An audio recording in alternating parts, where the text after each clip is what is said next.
니네 엄마 고물상하니? 폐지 줍고 깡통 모으는 그런 일?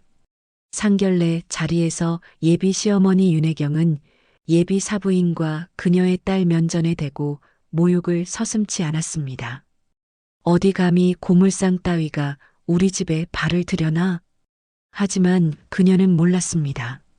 자신이 고물상이라 비웃었던 그 여자가 다음 날 아침 전화 한 통으로 자신의 모든 것을 잿더미로 만들 수 있는 사람이라는 것을 말이죠. 이제부터 오만함의 대가가 얼마나 처절한지 보여주는 가장 통쾌한 복수가 시작됩니다. 오늘도 사연 끝까지 함께 해주세요. 청담동 고급 빌라의 아침은 차가운 공기가 감돌았습니다. 윤혜경은 어제 막 들여놓은 수천만 원짜리 백자 다랑아리 앞에 서서 마치 보석 감정사처럼 날카로운 눈으로 그 표면을 세심하게 훑어보고 있었어요. 이게 뭐야? 다랑아리의 유려한 곡선을 천천히 쓸어내리던 그녀의 미간이 갑자기 구겨졌죠. 김 집사, 이리 와서 여기 좀 봐요. 윤혜경이 집사를 향해 손가락으로 다랑아리의 한 지점을 정확히 가리켰어요. 그녀의 목소리에는 얼음장 같은 냉기가 서려 있었죠. 50대 중반의 집사가 종종 걸음으로 다가와 허리를 90도로 굽히고 그녀가 가리키는 곳을 자세히 들여다보았습니다.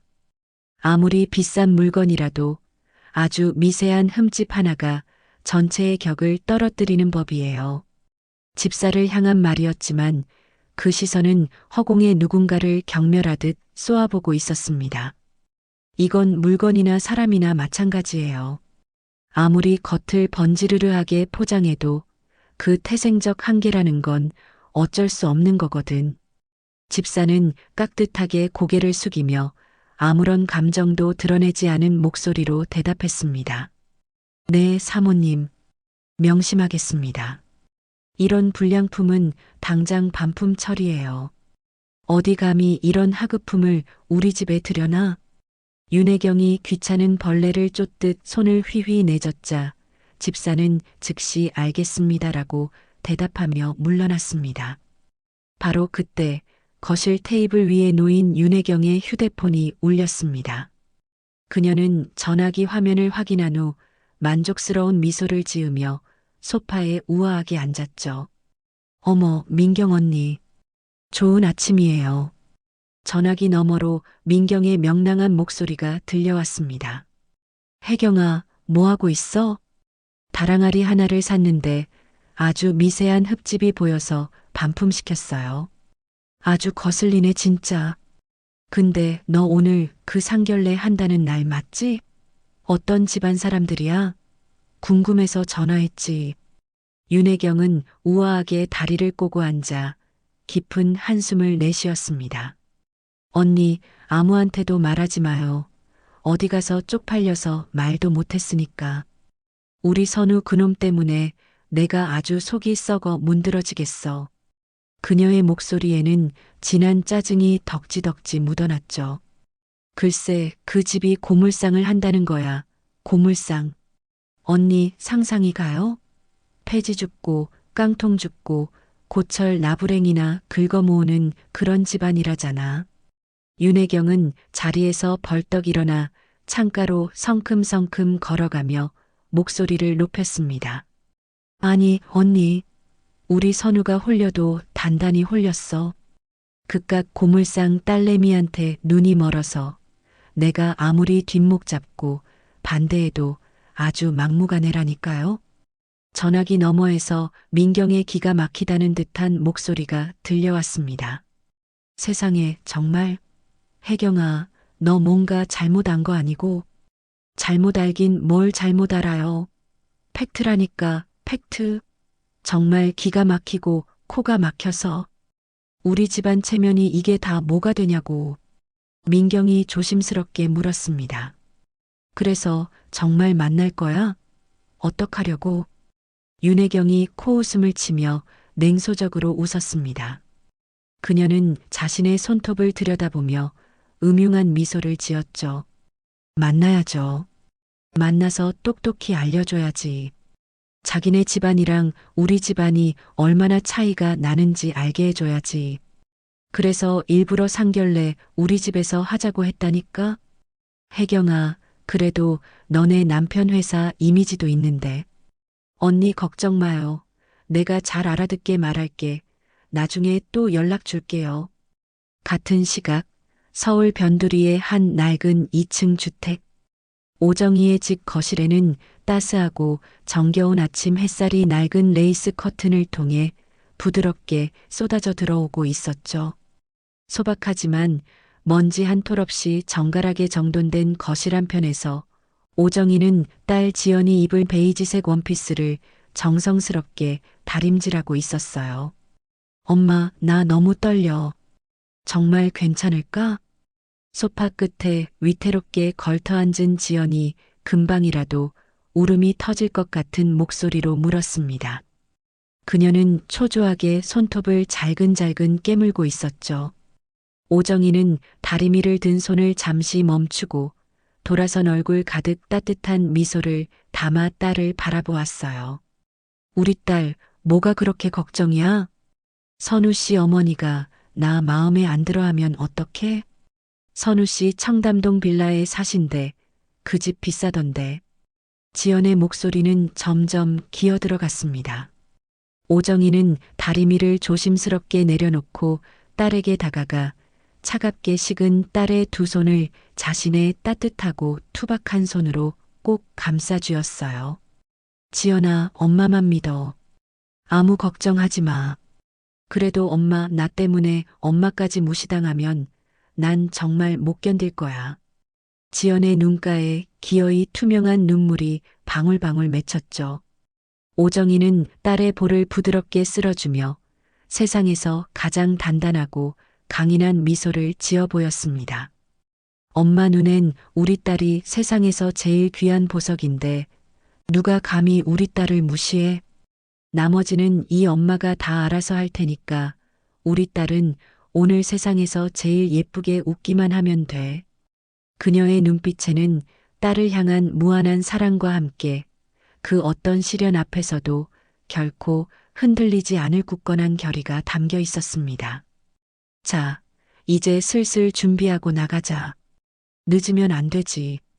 1시간 후 윤혜경의 빌라 앞에 도착한 정희와 지연은 사람을 압도하는 3미터 높이의 하얀 담장과 육중한 자동문 앞에 섰습니다. 지연이 잔뜩 긴장한 얼굴로 엄마를 올려다보자 오정희는 딸의 등을 한번 굳세게 쓸어주며 나직이 말했습니다.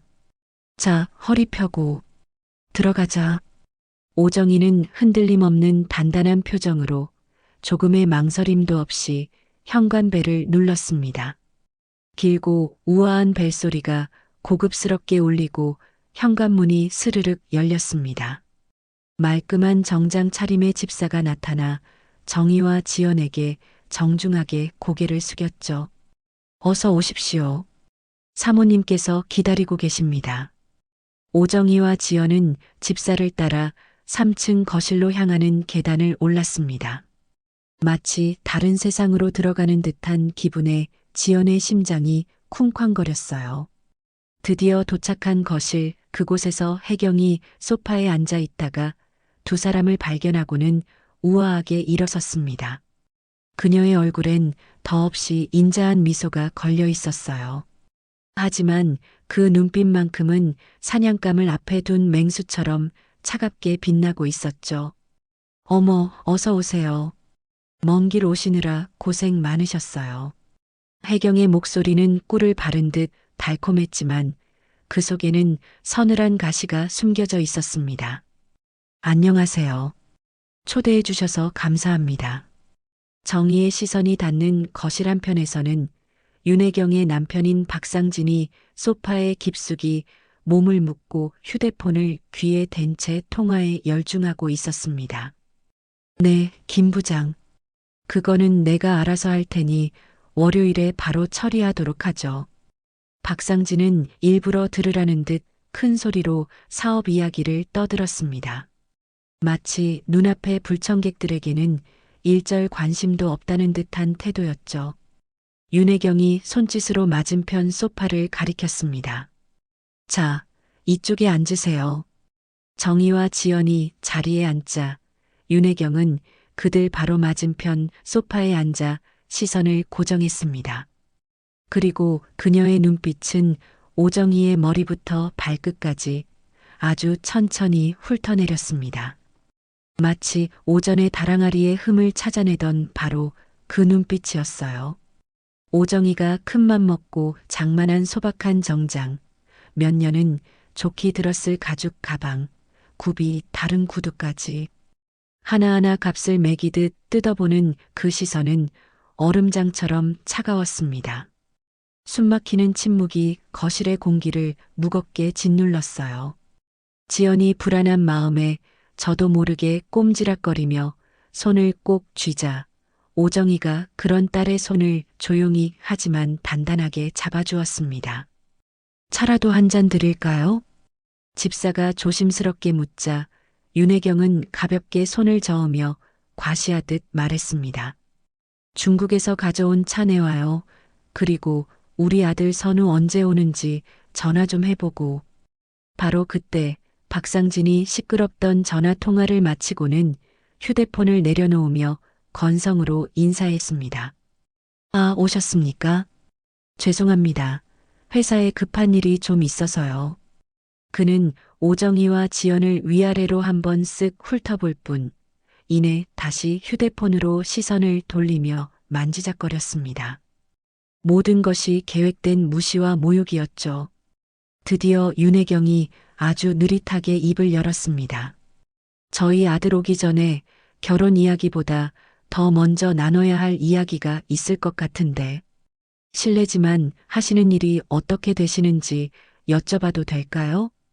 겉으로는 더없이 정중한 질문이었지만 그 안에는 날카롭게 벼린 칼날이 숨겨져 있었습니다. 하지만 오정희는 조금도 동요하지 않고 침착하게 대답했어요. 재활용 관련 일을 하고 있습니다. 재활용이요? 윤혜경의 입꼬리가 비웃음으로 미세하게 뒤틀렸습니다. 아, 그러시군요. 구체적으로 어떤 재활용을 말씀하시는 건가요? 요즘은 재활용 사업도 아주 다양하잖아요. 옆에 앉은 지연의 얼굴이 하얗게 굳어가는 것을 보며 오정희는 딸의 손을 더욱 꽉 잡았습니다. 그녀는 여전히 차분한 표정을 무너뜨리지 않고 대답했습니다. 폐지나 고철 같은 것들을 수거해서 필요한 곳에 보내는 일입니다. 바로 그 순간 윤혜경의 눈이 기다렸다는 듯 번뜩였습니다. 그녀가 원했던 대답이 정확히 나온 것이죠. 아, 그러니까 소위 말하는 고물상을 하신다는 말씀이시군요. 윤혜경의 목소리에 노골적인 경멸이 칼날처럼 섞여 들어왔습니다. 길거리에 널린 폐지 줍고 찌그러진 깡통 모으는 그런 일이요? 거실의 공기가 그 한마디에 순식간에 꽁꽁 얼어붙었습니다. 지연의 얼굴에서 핏기가 완전히 가셨어요. 참을 수 없는 모욕감에 입술이 파르르 떨려왔습니다. 엄마. 지연이 떨리는 목소리로 엄마를 불렀지만 오정희는 미동도 하지 않았습니다. 윤혜경은 하얗게 질린 지연의 얼굴을 보며 만족스러운 미소를 지었습니다. 참 흥미로운 일이네요. 우리 선우가 그런 집안 따님과 인생을 함께하겠다고 나서니 말이에요. 그제야 박상진이 고개를 들어 상황을 잠깐 훑어보았지만 곧바로 아무 일도 없다는 듯 무관심한 표정으로 다시 휴대폰 화면에 코를 박았습니다. 모욕의 활용점정을 찍는 행동이었죠.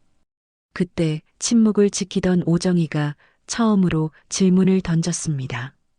선우 군은 언제 오는 건가요? 아, 우리 아들요? 윤혜경이 뭐가 그리 재미있는지 소리내어 웃으며 대답했어요. 아, 곧 올 거예요. 오전에 회사에 중요한 일이 있어서 잠시 나갔어요. 지연이 분노로 꽉 쥔 주먹을 떨며 입을 열려던 찰나 오정희가 조용히 딸의 손목을 잡아 제지했습니다. 윤혜경의 차가운 시선이 이번에는 지연에게로 향했습니다. 우리 지연 양, 참 예쁘게 생겼네. 그런데 앞으로 어떻게 살 계획이에요? 저는 지연이 무언가 대답하려 했지만 윤혜경이 손을 들어 말을 막아버렸죠. 물론 두 사람이 죽고 못 살 만큼 사랑한다고 하니 사랑만 있으면 모든 걸 이겨낼 수 있다고 생각할 수도 있겠죠. 하지만요, 현실은 드라마랑은 많이 다르거든요. 윤혜경은 거대한 거실을 느긋하게 둘러보며 말했습니다. 이 정도의 생활을 누리고 유지하려면 그에 맞는 자격과 격이 필요한 법이에요. 사랑만 가지고는 이 높은 문턱을 절대 넘을 수 없다는 뜻이죠. 오정희는 아무런 대꾸도 없이 그저 조용히 윤혜경을 바라보고 있었습니다. 하지만 그 고요한 침묵 속에서 갓난 딸을 등에 업고 추운 길거리에서 폐지를 주우며 했던 옛 다짐이 다시 뜨겁게 살아나고 있었습니다. 그때 윤혜경은 정희와 지연을 바라보며 마지막 쐐기를 박았습니다. 솔직하게 말씀드리죠. 저희는 이 결혼 반대합니다. 그녀의 목소리는 한치의 온기도 없는 얼음 송곳 같았어요. 더는 시간 낭비하고 싶지 않네요. 곧 우리 선우가 올 텐데 그 아이가 오기 전에 이 불쾌한 대화가 모두 마무리되었으면 합니다. 바로 그 순간 마치 약속이라도 한 듯 거실 문이 활짝 열렸습니다. 훤칠한 키에 말끔한 정장을 차려입은 선우가 밝은 표정으로 들어서고 있었죠. 어머니, 지연 씨랑 어머니 모셔. 선우의 말은 채 끝나지 못했습니다. 싸늘하게 얼어붙은 거실의 공기, 금방이라도 울음을 터뜨릴 듯한 지연의 얼굴, 그리고 두 여자를 싸늘하게 내려다보는 어머니의 표정에서 모든 상황을 즉시 파악했기 때문이죠. 선우의 얼굴이 당혹감과 분노로 굳어졌습니다. 어머니, 무슨 일 있으세요? 선우가 다급하게 윤혜경에게 질문을 던진 그 순간 지금까지 미동도 없이 앉아있던 오정희가 자리에서 천천히 하지만 아주 단호하게 일어섰습니다. 그녀의 움직임에 거실의 모든 시선이 집중되었어요. 오정희는 윤혜경을 똑바로 한치의 흔들림도 없는 눈으로 마주 보았습니다. 그 눈빛은 더 이상 순박한 고물상 주인의 것이 아니었죠. 오늘 저희에게 하신 말씀 잘 들었습니다. 오정희의 나직하지만 강철 같은 목소리가 거실 전체를 울렸습니다. 하지만 오늘 일 반드시 후회하시게 될 것 같네요. 사람을 겉으로 보고 판단하는 게 얼마나 오만한 일인지 알게 해드리죠. 그것은 감정적인 분노의 표출이 아니었습니다. 차가운 이성으로 내뱉은 명백한 선전포고였죠. 오정희는 얼어붙은 윤혜경과 박상진, 그리고 충격에 빠진 선우를 차례로 훑어본 뒤 넋이 나간 딸 지연의 손을 단단히 붙잡았습니다. 가자, 딸. 그 한마디를 남기고 오정희는 당당한 걸음으로 그 지옥 같은 거실을 빠져나왔습니다. 여보, 저 여자 지금 뭐라고 하는 거야? 오만? 아주 뚫린 입이라고 존심은 세가지고는. 윤혜경은 어이없다는 듯 코웃음을 치고 자신의 방문을 쾅 닫고 들어가 버렸습니다. 한편 정희와 지연이 탄 택시 안은 숨이 막힐 듯 무거운 침묵만이 감돌았습니다. 방금 전에 폭풍 같던 상황이 거짓말처럼 느껴질 정도였죠. 지연은 창밖으로 빠르게 스쳐 지나가는 도시의 불빛들을 멍하니 바라보며 애써 눈물을 참고 있었습니다. 하지만 결국 어깨의 작은 들썩임과 함께 뜨거운 눈물이 뺨을 타고 흘러내렸어요. 엄마, 미안해. 지연의 목소리가 죄책감으로 심하게 떨리고 있었습니다. 네가 왜 미안해? 오정희가 그런 딸의 어깨를 감싸 안으며 부드럽게 물었습니다. 나 때문에 엄마가 그런 끔찍한 모욕을 당했잖아. 결국 참았던 울음이 터져나온 지연은 오열하기 시작했습니다. 고물상이라고, 폐지 줍는다고, 어떻게 사람들 앞에서 그런 말을 할 수가 있어. 오정희는 아무 말 없이 딸을 자신의 어깨로 더욱 깊이 끌어안았습니다. 작게 떨리는 딸의 등을 천천히 규칙적으로 토닥이며 위로해 주었어요. 괜찮아, 우리 딸. 다 괜찮아. 안 괜찮아. 하나도 안 괜찮아. 엄마는 얼마나 속상했어. 지연이 엄마의 품에 얼굴을 묻고 아이처럼 소리내어 울었습니다. 오정희는 그런 딸을 말없이 다독이면서도 창밖을 스치는 도시의 불빛들을 차갑게 응시했습니다. 그녀의 눈빛 속에서는 서늘하고 단단한 결심이 용암처럼 굳어가고 있었죠. 지연아. 응, 엄마. 엄마 믿지? 오정희의 목소리는 평소와 달리 낮고 단단했습니다. 당연히 믿지, 하지만. 그럼 됐어. 이제부터 아무 걱정하지 마. 이 모든 건 엄마가 다 해결할 테니까. 집에 도착하자마자 지연은 곧장 자기 방으로 들어가 문을 닫았습니다. 혼자 남은 오정희는 잠시 거실 한가운데 우두커니 서 있다가 이내 결심한 듯 서재로 향했습니다. 서재 한편 묵직하게 자리를 지키고 있는 낡은 철제 금고.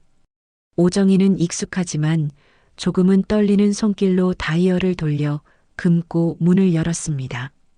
금고 안에는 각종 서류 뭉치와 함께 세월의 흔적이 고스란히 내려앉은 낡은 수첩 하나가 들어 있었어요. 오정희는 그 수첩을 마치 성물처럼 조심스럽게 꺼내 책상 위에 올려놓았습니다. 수첩을 펼치자 지난 수십 년간 그녀의 인생을 스쳐갔던 수많은 사람의 이름과 연락처가 빽빽하게 적혀 있었죠. 그것은 지난 세월 오정희가 피와 땀으로 쌓아 올린 그녀만의 역사이자 가장 강력한 무기였습니다. 그녀는 수많은 이름들 사이에서 한 사람의 연락처를 찾아내고는 그 위를 손가락으로 조용히 쓸어보았어요. 그때 지연이 서재 문을 조심스럽게 두드렸습니다. 엄마 앉아? 응, 생각할 게 좀 있어서. 우리 딸 먼저 자. 엄마, 정말 괜찮은 거지? 문 너머로 들려오는 딸의 걱정 어린 목소리에 오정희는 잠시 눈을 감았습니다. 그럼, 이 엄마 말 못 믿어? 아니, 믿어. 사랑해, 엄마.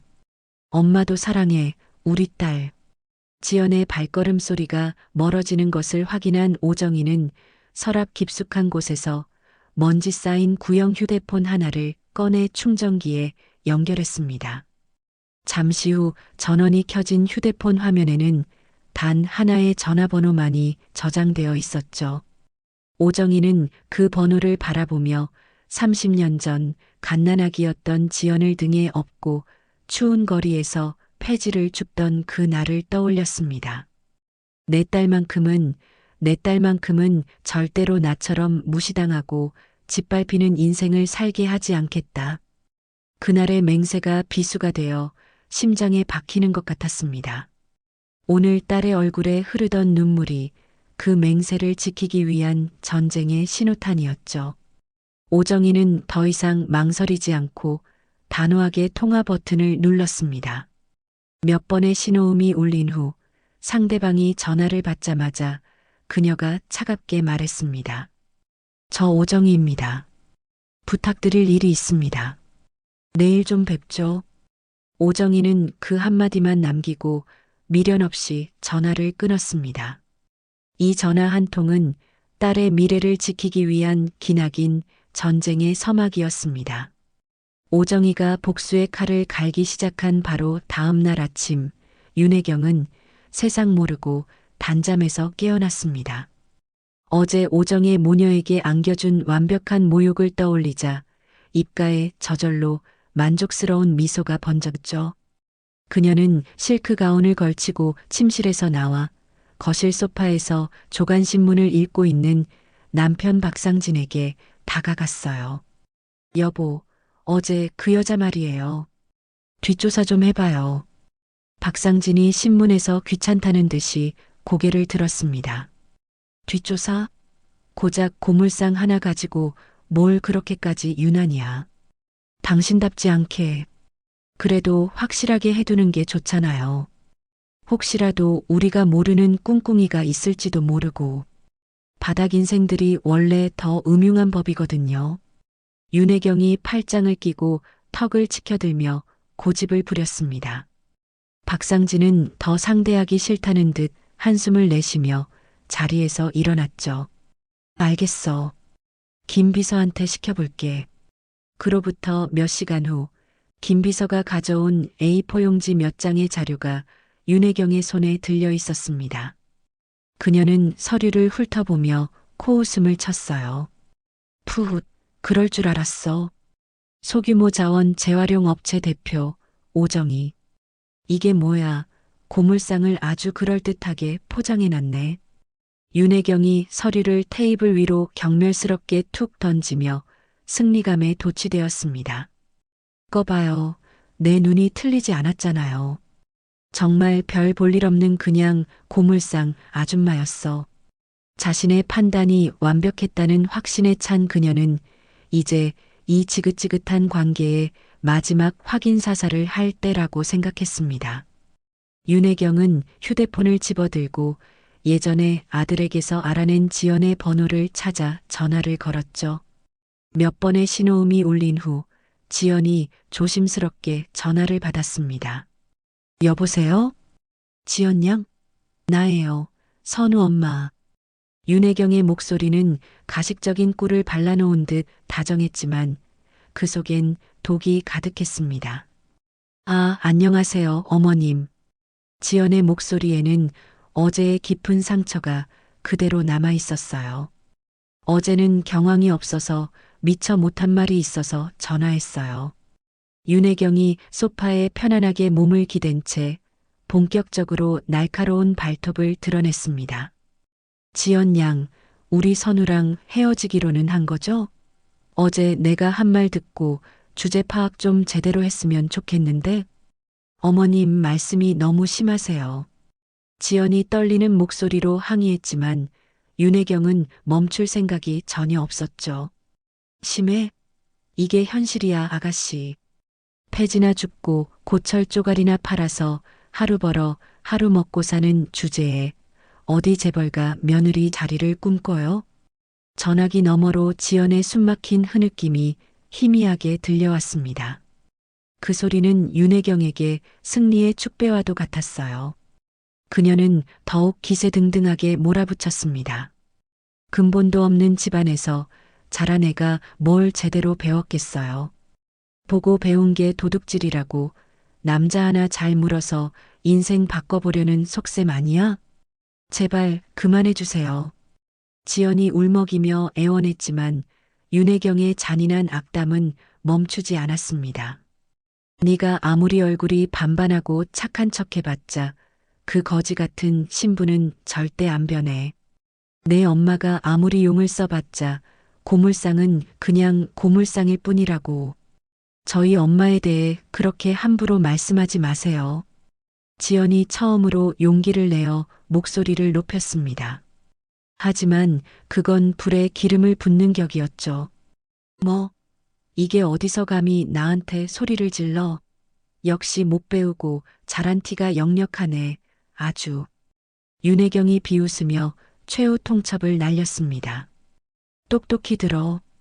우리 선우와의 결혼, 내 눈에 흙이 들어가기 전엔 절대 허락 못해.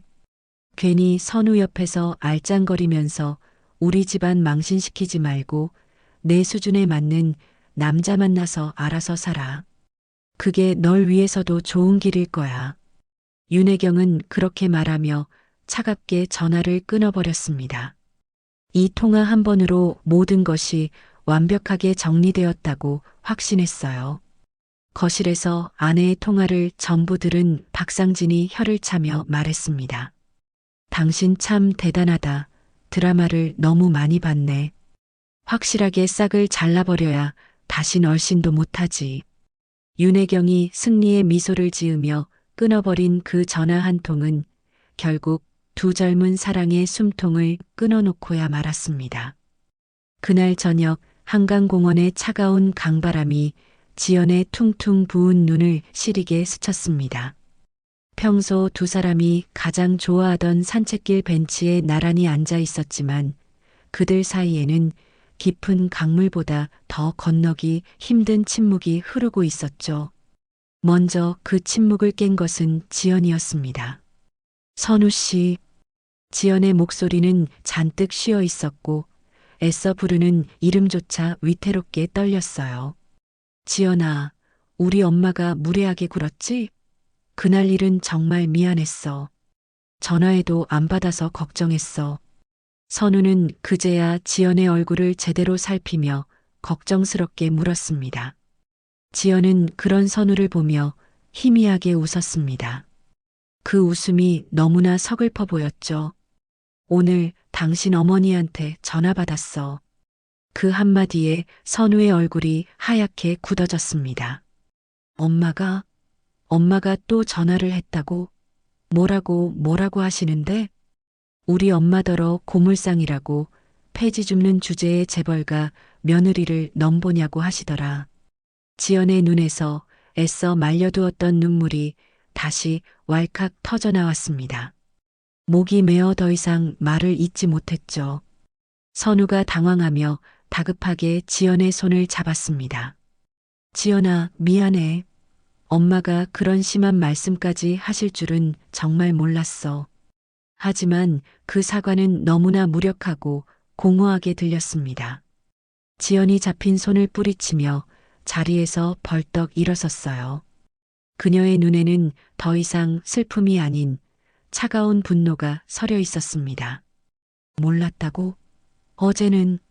어제 우리 엄마가 그 자리에서 그런 수모를 당할 때 선우 씨는 뭘 했는데? 당신 아버지는 대놓고 우릴 무시하고 당신 어머니는 우리 엄마 인격까지 짓밟았어. 그때 당신은 어디 있었냐고.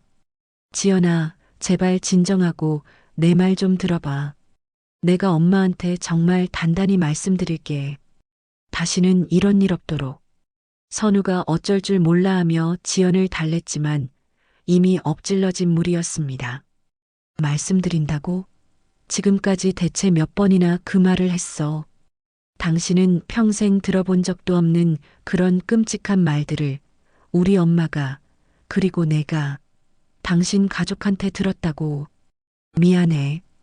그건 정말 엄마가 너무하셨어. 내가 100번이라도 대신 사과할게. 선우는 마치 고장난 녹음기처럼 미안하다는 말만 되풀이할 뿐이었습니다. 지연은 그런 선우를 싸늘하게 그리고 아주 깊은 눈으로 똑바로 바라보며 물었습니다. 선우 씨, 나 정말 사랑하기는 해? 무슨 말을 그렇게 해? 당연히 사랑하지. 세상 누구보다. 그럼 당신 어머니한테 맞설 수 있어? 우리 결혼을 끝까지 반대하시면 당신 어머니를 등지고 내 손을 잡을 수 있냐고. 지연의 마지막 질문이었습니다. 선우의 입이 굳게 닫혔습니다. 그는 대답하지 못하고 시선을 피하며 입술만 달싹거렸죠. 그 짧은 침묵이 지연에게는 천마디의 비겁한 변명보다 더 아픈 대답이 되었습니다. 역시 그럴 줄 알았어. 지연의 목소리에 실망과 체념이 뒤섞여 나왔습니다. 아니야, 지연아. 그런 게 아니야. 시간을 조금만 주면 내가 설득할 수 있어. 응? 시간? 우리가 앞으로 얼마나 더 많은 상처를 받고 얼마나 더 비참해져야 하는데? 지연의 눈에 눈물이 다시 차올랐습니다. 그만하자. 이제 다 지쳤어. 지연아, 안 돼. 가지 마. 선우가 절박하게 지연의 팔을 붙잡았습니다. 지연의 눈빛은 이제 눈물기마저 사라져 텅 비어 있었습니다. 이제 정말 끝이야. 다시는 연락하지 마. 지연은 차갑게 돌아서서 한 번도 뒤돌아보지 않고 걷기 시작했습니다. 그녀의 등이 단호하고 외로워 보였습니다. 선우는 그 자리에 힘없이 주저앉아 멀어져 가는 지연의 뒷모습을 망연자실하게 바라볼 뿐이었죠. 지연아, 지연아. 선우가 절규하듯 그녀의 이름을 불렀지만 그 목소리는 차가운 강바람에 흩어져 버렸습니다.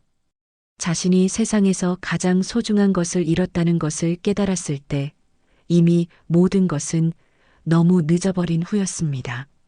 선우가 한강의 차가운 바람을 맞으며 절망에 빠져 있는 동안 지연의 시간은 잿빛으로 멈춰버렸습니다. 그날 이후로 며칠이 지나도록 지연은 방 안에서 두문불출했어요. 오정희는 딸아이 방문 앞에 놓아둔 쟁반 위 거의 손도 대지 않은 음식을 볼 때마다 가슴에 날카로운 유리 조각이 박히는 듯한 아픔을 느꼈습니다. 그녀는 다시 한번 딸의 방문을 조심스럽게 두드렸죠. 지연아, 밥은 먹어야지. 이러다 큰일 나. 오정희가 애타는 목소리로 말했습니다. 괜찮아, 엄마. 정말로 배가 안 고파. 문 너머로 들려오는 지연의 목소리는 물기 하나 없이 메마르고 쇠약해져 있었습니다. 오정희는 차마 더 권하지 못하고 한참을 그 문 앞에서 서성이다 돌아섰습니다. 거실로 내려온 그녀의 얼굴에서 따뜻한 온기는 사라지고 차디찬 분노와 서늘한 결심만이 남아 있었죠. 자신이 목숨보다 사랑하는 딸이 한낱 사랑 때문에 이렇게 속절없이 무너져 내리는 모습을 보니 더 이상 단 하루도 참을 수가 없었습니다. 딸의 앙상한 손목을 보는 순간 며칠 전 그 낡은 휴대폰으로 통화 버튼을 눌렀던 자신의 선택에 한치의 후회도 없음을 깨달았어요. 오히려 너무 늦었던 것은 아닌가 하는 생각마저 들었습니다. 그리고 바로 다음 날 아침 대한민국 금융계에 거대한 폭탄이 터졌습니다. 박상진이 운영하는 중견 건설사 대한종합건설의 모든 대출 창구가 동시에 막혀버린 것이죠. 심지어 수십 년간 거래해온 주거래 은행인 한국대한은행에서조차 긴급 채무 일시 상환 통보서가 날아왔습니다. 아니, 김 지점장, 이게 대체 무슨 경우야? 우리 회사가 어떤 회사인데 갑자기 대출을 동결하고 상환을 하라니. 박상진이 은행 지점장실에서 서류를 책상에 내리치며 고함을 질렀습니다. 지점장은 식은땀을 뻘뻘 흘리며 난처한 표정으로 고개를 숙였죠. 죄송합니다, 박 사장님. 저희도 정말 어쩔 수가 없습니다. 본점에서 직접 내려온 지시라서. 본점에서 갑자기 왜? 정확한 이유는 저희도 전달받지 못했습니다. 그저 그룹 전체의 리스크 관리 차원이라는 말씀만. 박상진은 더 말해봤자 소용없다는 것을 깨닫고 급하게 회사로 차를 몰았습니다. 하지만 그를 기다리고 있는 것은 더욱 끔찍한 현실이었어요. 사장님, 큰일 났습니다. 전무가 사색이 된 얼굴로 사장실 문을 박차고 들어왔습니다. 우리 회사 주가가 폭락하고 있습니다. 개장 1시간 만에 하한가 직전입니다. 뭐라고? 박상진이 떨리는 손으로 컴퓨터 화면을 확인하자 대한종합건설의 주가는 그야말로 수직으로 곤두박질 치고 있었습니다. 누군가 악의적으로 엄청난 물량을 시장에 쏟아붓고 있는 게 분명했죠. 지금 협력업체들에서도 전화가 빗발칩니다. 우리 회사에 문제가 생긴 것 아니냐며 계약 재검토에 들어가겠다고 합니다. 전무의 절망적인 보고가 계속 이어졌습니다. 도대체 이게 무슨 일이냐고. 박상진이 이성을 잃고 책상을 쾅 치며 소리쳤습니다.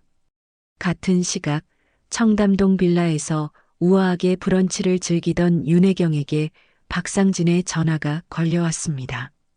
여보, 장인어른한테 자금 좀 끌어다 쓸 수 있는지 여쭤봐. 지금 우리 회사 부도나게 생겼어. 뭐라고요? 부도라니, 그게 갑자기 무슨 소리예요? 윤혜경이 당황하며 자리에서 벌떡 일어났습니다. 나도 몰라. 은행이란 은행은 전부 돈줄을 막아버렸고 주식은 휴지 조각이 되기 일보 직전이야. 함정이야. 이건 누군가 파놓은 함정이라고. 전화기 너머로 들려오는 남편의 목소리에는 생전 처음 들어보는 공포가 섞여 있었습니다. 전화를 끄는 윤혜경은 멍하니 서서 거실을 이리저리 서성거렸습니다. 머릿속이 실타래처럼 복잡하게 얽혀 들어갔죠. 그러다 문득 며칠 전 자신이 고물상 여팻내라 무시했던 그 여자가 했던 말이 뇌리를 스쳤습니다. 오늘 일 반드시 후회하시게 될 것 같네요. 사람을 겉으로 보고 판단하는 게 얼마나 오만한 일인지 알게 해드리죠. 하지만 그녀는 이내 스스로의 생각을 비웃으며 고개를 저었습니다. 아니야, 말도 안 돼. 천한 고물상 따위가 감히 어떻게 이런 일을 꾸며. 절대 그럴 리 없어. 그러나 한번 피어오른 불안감은 검은 연기처럼 마음 한구석에서 스멀스멀 피어오르고 있었습니다. 그날 저녁 오정희는 손수 끓인 따뜻한 전복죽을 쟁반에 받쳐 딸의 방문을 열었습니다. 지연아, 이거 조금이라도 먹자. 응? 며칠 만에 문을 열고 나온 딸의 모습에 오정희의 가슴이 다시 한번 아려왔어요. 지연은 헬쑥한 얼굴로 힘없이 엄마를 바라보았습니다. 엄마, 다 괜찮아질 거야, 우리 딸. 오정희가 지연을 따뜻하게 안아주며 등을 토닥였습니다. 나 때문에 엄마가 너무 힘든 것 같아. 미안해. 바보 같은 소리. 엄마는 우리 지연이만 행복하면 그걸로 세상 다 가진 거야. 오정희의 눈빛에는 그 어떤 흔들림도 없는 단단한 결의가 담겨 있었습니다. 이제 곧 모든 게 다 정리될 거야. 이 엄마가 꼭 그렇게 만들게. 약속해. 그녀는 딸을 위해 시작한 이 전쟁이 이제 막 본격적인 서막을 올렸음을 직감하고 있었습니다. 밤새 단 한숨도 잠 못 이루고 회사가 무너지는 소리를 들어야 했던 박상진과 윤혜경 부부는 결국 마지막 지푸라기라도 잡는 심정으로 한국대한은행 본점으로 향했습니다. 평소 번쩍이는 고급 외제차로만 다니던 그들이었지만 오늘은 초라하게 택시를 잡아 타고 와야 했죠. 그 사실만으로도 윤혜경의 자존심은 이미 산산조각이 나 있었습니다. 은행 로비에 들어서자마자 윤혜경은 참았던 분노를 터뜨리며 목소리를 높였어요. 당장 책임자 나오라고 해요. 30년을 거래한 고객 뒤통수를 이런 식으로 쳐? 여기가 어디라고 감히 우리를 무시해. 여보, 제발 좀 조용히 좀 해. 박상진이 사색이 된 얼굴로 아내를 말렸지만 윤혜경은 이미 이성을 잃은 상태였습니다. 그때 정장을 입은 직원이 다가와 정중하게 말했습니다. 박상진 사장님, 윤혜경 사모님, 은행장님께서 최상층 VIP 접견실에서 기다리고 계십니다. 두 사람은 직원을 따라 엘리베이터에 올랐습니다. 최상층에 도착하여 두꺼운 원목으로 된 문이 열리자 그들의 눈앞에 상상조차 하지 못했던 광경이 펼쳐졌죠. 도시 전체가 내려다 보이는 거대한 통유리창 앞 넓은 접견실 한편에는 한국대한은행의 은행장이 딱딱하게 굳은 얼굴로 서 있었습니다. 어서 오십시오, 박 사장님. 은행장이 잔뜩 긴장한 목소리로 인사했습니다. 그리고 은행장 옆엔 두 사람이 앉아 있었습니다. 한 명은 그들이 고물상이라며 인간 이하의 취급을 했던 오정희와 60대 후반의 낯선 남성. 하지만 오늘 오정희는 더 이상 초라한 고물상 주인이 아니었죠. 차분하고 기품 있는 모습으로 그들을 조용히 응시하고 있었습니다. 윤혜경은 그 모든 상황을 무시하고 오정희를 발견하자마자 손가락질하며 달려들 기세로 소리쳤습니다. 당신이 왜 어떻게 여기 있는 거야? 여보, 제발 진정해. 박상진이 아내의 팔을 붙잡았지만 윤혜경의 분노는 멈추지 않았습니다. 은행장님, 이 여자가 왜 여기 있는 거예요? 바로 그때였습니다. 오정희 옆에 조용히 앉아있던 위험 있는 남성이 아주 천천히 소리 없이 자리에서 일어났습니다. 그가 몸을 일으키자 방 안의 공기가 갑자기 몇 배는 더 무거워지는 것 같았어요. 박상진이 그 남성의 얼굴을 제대로 확인한 순간 그의 얼굴에서 핏기가 사라지며 새하얗게 질려버렸습니다. 방금 전까지 아내를 말리던 기세는 온데간데였고 마치 사형 선고를 받은 죄수처럼 온몸을 부들부들 떨기 시작했죠. 조 회장님? 박상진의 목소리가 염소처럼 떨려 나왔습니다. 조 회장이라 불린 남성이 박상진을 향해 아주 옅은 그러나 세상에서 가장 냉소적인 미소를 지으며 다가갔습니다. 오랜만이군, 박상진이. 그 목소리는 얼음처럼 차갑고 강철처럼 위협적이었습니다. 윤혜경은 남편의 기겁하는 반응에 당황하며 그를 바라보았어요. 여보, 왜 그래요? 이분이 누구신데요? 하지만 박상진은 아무 대답도 하지 못하고 그저 공포에 질린 눈으로 조 회장을 바라볼 뿐이었습니다. 조 회장이 이번에는 윤혜경을 향해 시선을 돌리며 말했습니다. 박상진 회장 아내분께선 나를 모르시는 게 당연하겠죠. 벌써 30년도 더 된 과거의 일이니까. 그 순간 구석에 서 있던 은행장이 떨리는 목소리로 조 회장에게 보고했습니다. 회장님, 요청하신 모든 서류는 준비를 마쳤습니다. 수고했네, 김 행장. 아주 깔끔하게 잘 처리해 주었어. 조 회장의 그 칭찬 한마디에 대한민국 금융계를 쥐락펴락하는 거대 은행의 행장이 90도로 허리를 숙였습니다. 윤혜경은 이 말도 안 되는 상황에 혼란스러워하며 소리쳤어요. 도대체 이게 다 무슨 일이에요? 그때 침묵을 지키던 오정희가 처음으로 입을 열었습니다. 그녀의 목소리는 차분했죠. 저희를 이곳으로 부르신 분은 조 회장님이십니다. 저 사람은 누구고 또 당신은 왜 불렀다는 거야?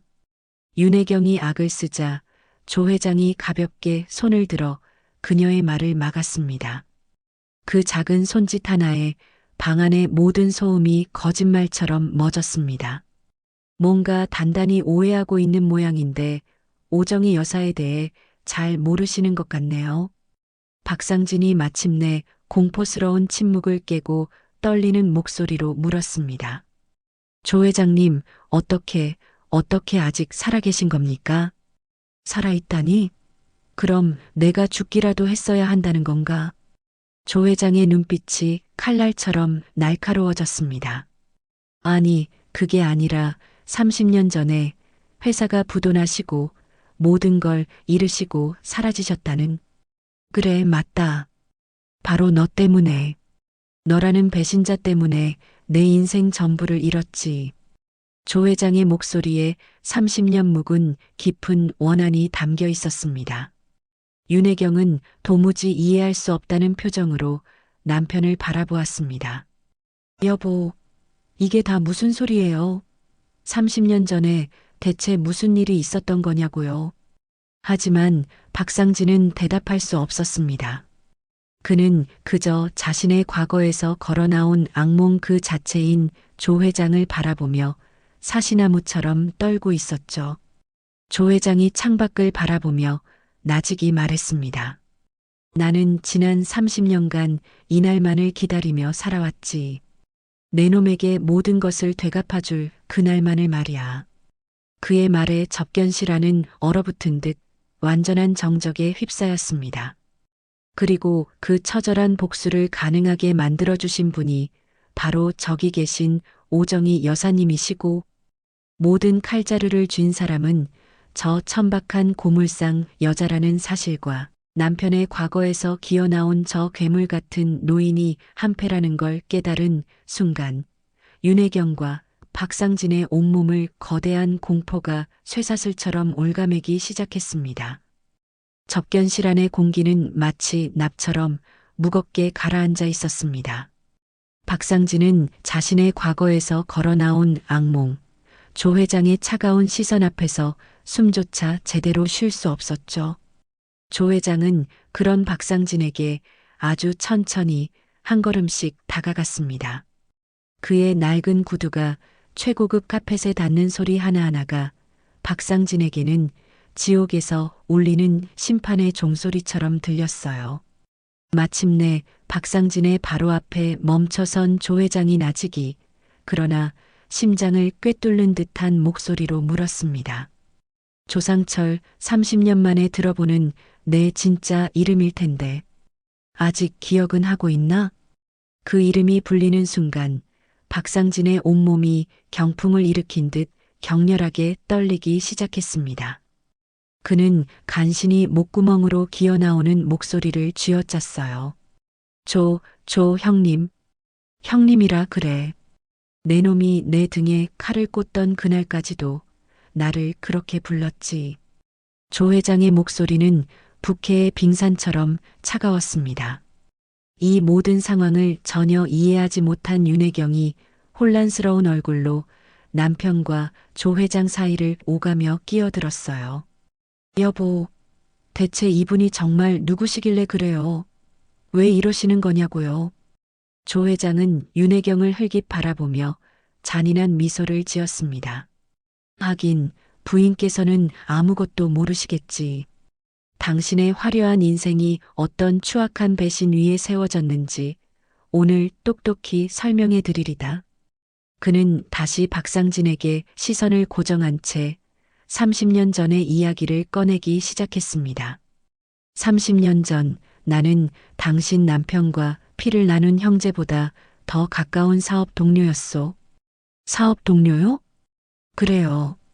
둘이서 작은 건설회사를 하나 차렸죠. 나는 평생을 바친 기술을 대고 저 인간은 그럴싸한 말솜씨로 영업을 맡아서 말이죠. 조 회장은 박상진의 눈을 똑바로 꿰뚫어 보며 말을 이었습니다. 그러던 어느 날 우리 인생을 바꿀 만한 큰 공사 하나를 따내게 됐지. 수백억 원짜리 아파트 건설 사업이었어. 박상진이 고개를 완전히 떨군 채 죽어가는 목소리로 중얼거렸습니다. 형님, 제발, 그때 일이 뭐였지? 내가 지방으로 보름간 출장을 간 사이에 대체 무슨 일이 일어났었나? 조 회장의 목소리가 면도날처럼 날카로워졌습니다. 내 입으로 직접 말해봐라. 내 놈이 내 등 뒤에서 무슨 짓을 저질렀는지. 박상진이 파랗게 질린 입술만 달싹일 뿐 아무 대답도 못하자 조 회장이 직접 모든 것을 폭로했습니다. 내가 자리를 비운 사이 회사법인 도장을 위조해서 내 지분 전부를 내 놈 명의로 돌려놓았더군. 윤혜경이 충격으로 숨을 헐떡이며 남편을 바라보았습니다. 그녀의 화려한 인생 전체가 남편의 더러운 과거 위에 세워진 모래성이었음을 깨달은 순간이었죠. 여보, 이게 정말이에요? 이게 끝인 줄 아시오? 회사 명의로 받을 수 있는 대출이란 대출은 전부 다 끌어다 놓고 그 보증인 자리에 내 이름을 박아 넣었지. 조 회장은 잠시 말을 끊고 창밖을 바라보며 회상했습니다. 그의 눈에는 30년 세월로도 지워지지 않는 깊은 분노와 슬픔이 서려 있었어요. 보름 만에 출장에서 돌아와 보니 회사는 공중분해되고 수십억의 빚만 내 이름 앞으로 남아있더군. 내 인생이 통째로 사라져버린 거야. 그의 목소리에 30년간 억눌러왔던 울분이 터져나왔습니다. 나는 하루아침에 모든 걸 잃었어. 피땀으로 일군 사업도, 온 가족이 함께 살던 집도, 심지어 내 가족마저도. 조 회장은 고개를 돌려 다시 박상진을 노려보며 말했습니다. 내 아내는 그 충격으로 시름시름 앓다가 결국 세상을 떠났고 하나뿐인 아들은 빚쟁이 아버지를 원망하며 집을 나가 아직까지도 연락 한 통 없어. 그 말에 박상진의 다리가 풀리며 그 자리에 무너져 내릴 듯 휘청거렸습니다. 형님, 정말 미안합니다. 그때는 제가 너무 젊어서, 돈에 눈이 멀어서. 젊어서? 그 가짜는 변명으로 내 인생을 망가뜨린 죄가 사라질 것 같나? 조 회장이 차갑게 웃었습니다. 그 웃음소리가 너무나 섬뜩했어요. 나는 그날 이후로 길바닥에 나앉아 막노동판을 전전하며 살았어. 짐승처럼 오직 내 놈에게 복수할 날만을 기다리면서 그렇게 30년을 버텼다고 윤혜경이 떨리는 목소리로 간신히 물었습니다. 그럼 어떻게 지금 이렇게? 조 회장은 대답 대신 소파에 조용히 앉아 있는 오정희를 바라보았습니다. 저분 덕분이지. 오정희 여사가 아니었다면 나는 아직도 공사판에서 먼지를 마시고 있었겠지. 오정희가 조용히 고개를 끄덕이며 입을 열었습니다. 그녀의 목소리는 차분했지만 무게가 실려 있었죠. 조 회장님께서 몰락하시기 전 만약을 대비해 다른 사람 이름으로 숨겨두셨던 자산들이 있었습니다. 제가 지난 30년간 그것들을 찾아내 조용히 관리해 드렸을 뿐이에요. 그리고 오 여사의 천재적인 수완 덕분에 그 작은 종잣돈이 30년 만에 수천억 원대의 거대한 자산으로 불어났지. 조 회장의 설명에 윤혜경은 오정희를 도저히 믿을 수 없다는 표정으로 바라보았습니다. 그럴 리가, 고작 고물상 아줌마가 어떻게 그런 일을. 겉모습에 완벽하게 속으셨군요. 당신이 그토록 경멸하고 무시했던 오정희 여사야말로 대한민국 금융계를 뒤에서 움직이는 얼굴 없는 거물, 투자계의 전설 오 회장이 바로 저분이니까. 조 회장의 말에 윤혜경의 머릿속이 하얗게 비어버리는 것 같았습니다. 자신이 벌레 보듯 무시하고 온갖 모욕을 퍼부었던 여자가 상상도 할 수 없는 거대한 힘을 가진 전설적인 인물이었다는 사실에 숨이 막혀왔죠. 조 회장이 다시 박상진에게로 다가갔습니다. 나는 30년을 기다렸어. 매일 밤 내 놈의 목을 조르는 꿈을 꾸며 이날만을 기다려왔다고. 형님, 제발, 제발 용서해 주십시오. 제가 다 잘못했습니다. 박상진이 조 회장의 바짓가랑이라도 잡을 듯 무릎을 꿇고 애원했지만 조 회장은 얼음처럼 냉정했습니다. 용서? 내 아내와 내 아들의 인생을 망쳐놓고 이제 와서 용서를 빌어? 그는 무릎 꿇은 박상진을 벌레처럼 내려다보며 선언했습니다. 지금까지는 그냥 예고편에 불과했어. 이제부터가 진짜 복수의 시작이야. 30년 전 묻어버렸다고 생각했던 과거가 가장 끔찍한 현실이 되어 그들의 목을 조여오기 시작했습니다. 지금까지는 그냥 예고편에 불과했어. 이제부터가 진짜 복수의 시작이야. 진짜 복수는 이제부터 시작이라는 조 회장의 선언은 박상진과 윤혜경의 마지막 남은 희망마저 잿더미로 만들었습니다. 조 회장은 무릎 꿇은 박상진을 경멸하듯 내려다보며 비웃음을 터뜨렸어요. 내 놈은 혹시 고작 이깟 회사 하나 부도내는 걸로 내 30년 복수가 끝날 거라고 생각했어? 그가 천천히 접견실을 걸어다니며 말했습니다. 그의 발걸음 하나하나가 박상진과 윤혜경의 숨통을 조여왔습니다. 내가 30년을 밤낮으로 이를 갈며 준비한 복수가 고작 그 정도일 것 같아? 박상진이 간신히 고개를 들어 애원하듯 조 회장을 바라보았습니다. 형님, 제발 여기서 멈춰 주십시오. 더 이상 뭘 더 원하시는 겁니까? 뭘 원하냐고? 조 회장이 갑자기 걸음을 멈추고 버럭 소리를 질렀습니다.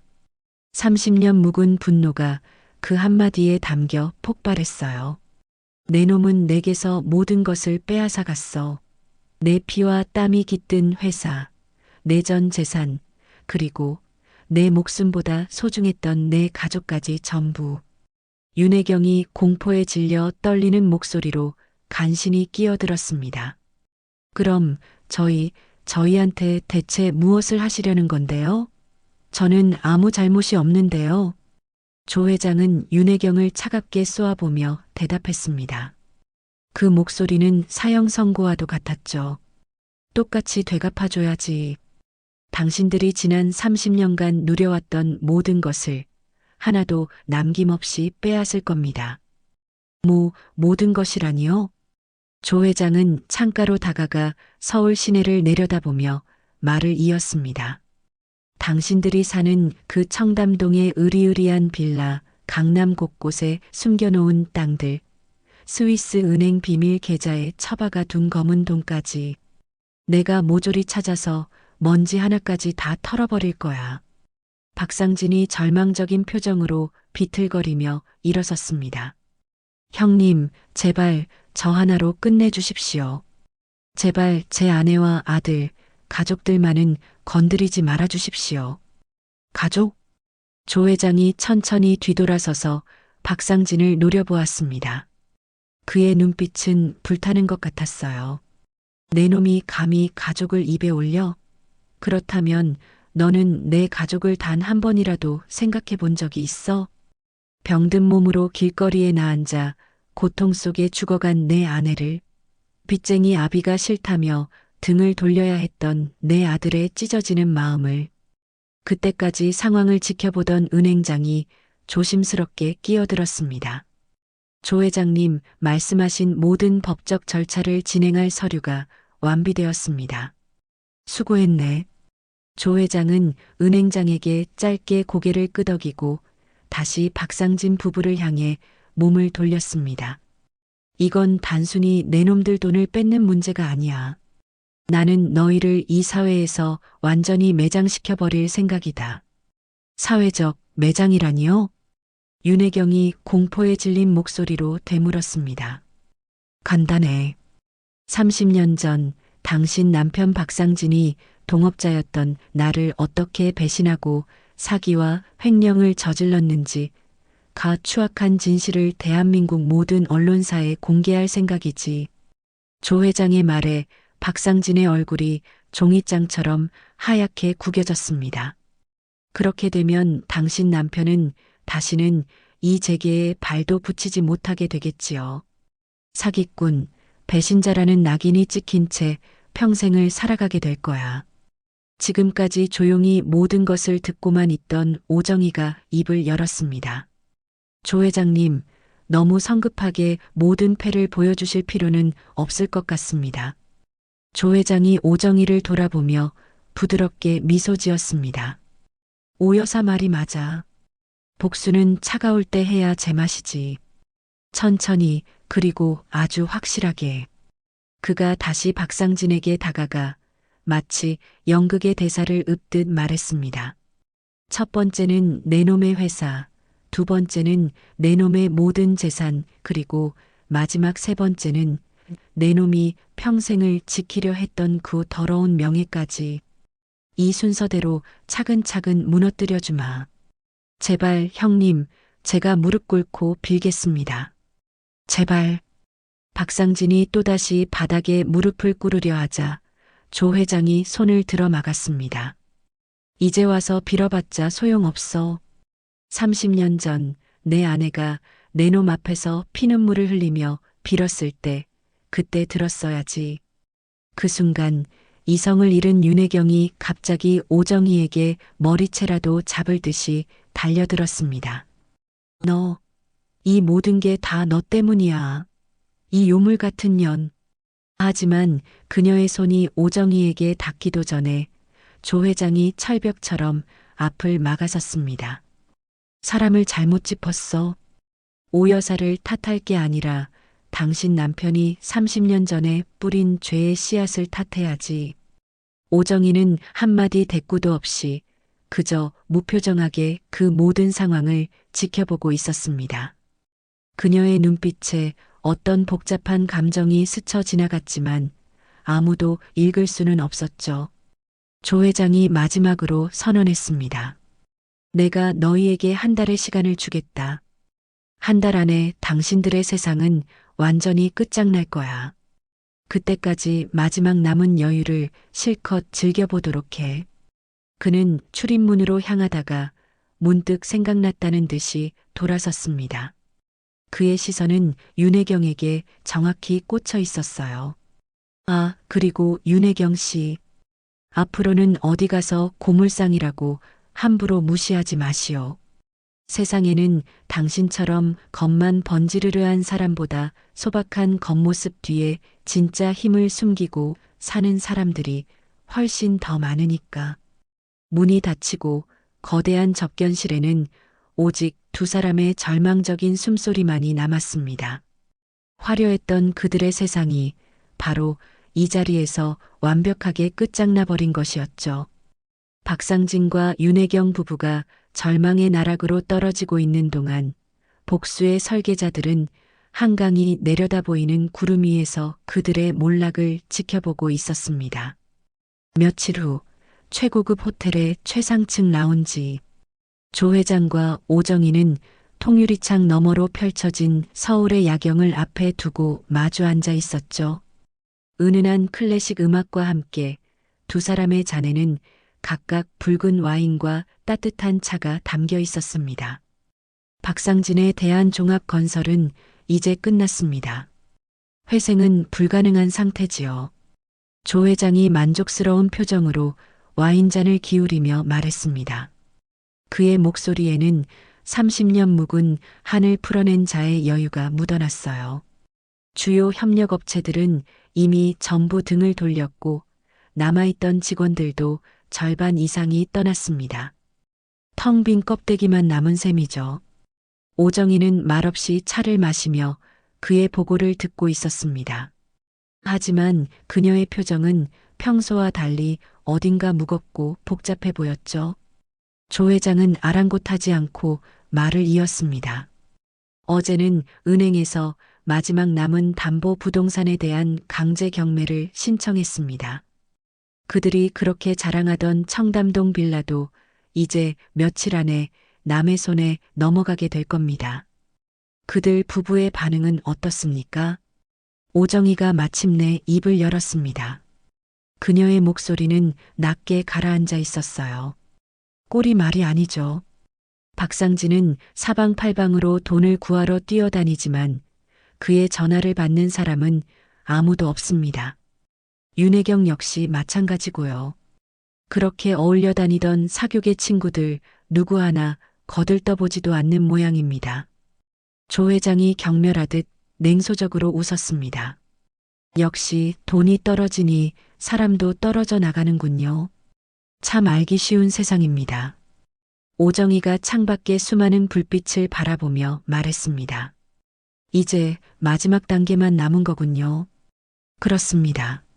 조 회장이 테이블 밑에서 두툼한 서류 봉투 하나를 꺼내 오정희 앞으로 조용히 밀었습니다. 여기 박상진의 불법 비자금 내역이 담긴 장부 원본이 들어 있습니다.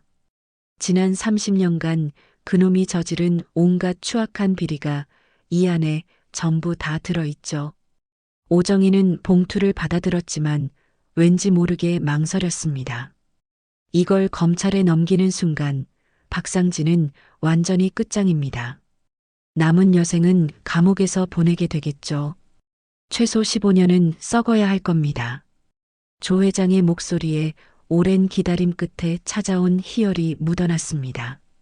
오정희는 봉투를 열고 안의 서류를 조심스럽게 꺼냈습니다. 그녀는 한 장 한 장 천천히 서류를 훑어보기 시작했어요. 페이지를 넘길 때마다 박상진이 저지른 부정 입찰, 뇌물수수, 탈세, 자금 세탁의 기록들이 낱낱이 드러났습니다. 그러던 중 한 페이지에서 오정희의 손길이 돌처럼 굳어버렸습니다. 그 페이지에는 너무나도 익숙한 이름 하나가 적혀 있었기 때문이죠. 계좌 개설자 박선우, 용도 해외 자금 세탁용 차명 계좌. 개설 일자 2019년 3월, 총 입금액 15억 원. 오정희의 얼굴이 서서히 굳어갔습니다. 이건 선우 군의 이름이군요. 당연하지. 교활한 박상진 놈이 하나뿐인 아들 명의로 만들어둔 비자금 통로요. 조 회장이 아무렇지 않다는 듯 대답했습니다. 아마 그 순진한 아들 녀석은 자기 통장이 이런 더러운 돈을 옮기는데 쓰이는 줄은 꿈에도 몰랐겠죠. 오정희가 서류를 더 자세히 들여다보았습니다. 선우의 이름으로 개설된 차명 계좌는 여러 개였고 수십억 원에 달하는 검은 돈이 오간 흔적이 고스란히 남아 있었어요. 하지만 법이라는 건 그렇게 간단하지가 않지. 자기 이름으로 된 통장이니 법적으로는 완벽한 공범이 되는 거요. 조 회장의 냉정한 설명에 오정희가 고개를 들어 그를 바라보며 물었습니다. 이 증거가 세상에 알려지면 선우 군은 어떻게 됩니까? 자금 세탁 공범으로 즉시 기소될 거요. 아무리 아버지가 시켜서 한 일이고 본인은 몰랐다고 주장해봤자 최소 3년에서 5년은 감옥살이를 해야 하겠죠. 조 회장의 답변에 오정희는 깊은 생각에 잠겼습니다. 거기다 젊은 나이에 정가자라는 낙인이 찍히니 사회적으로도 완전히 끝장나는 셈이지. 출소한들 어느 회사에서 그런 아이를 받아주겠나. 오정희는 말없이 서류를 내려놓고 조 회장을 바라보았습니다. 조 회장님, 왜 그러시오? 뭔가 문제라도 있나? 조 회장이 의아한 표정으로 물었습니다.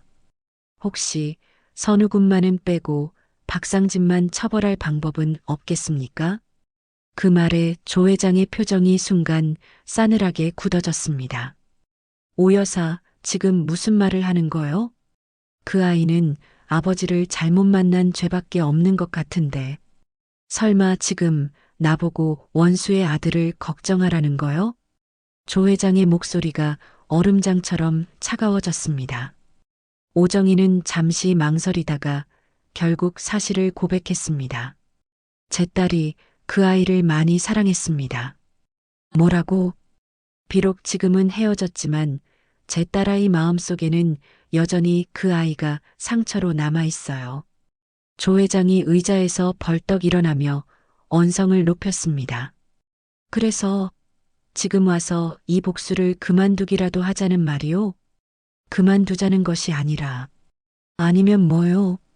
조 회장이 테이블을 주먹으로 내리치며 소리쳤습니다. 쾅 하는 소리에 라운지에 있던 다른 손님들이 모두 놀라서 이쪽을 쳐다보았죠.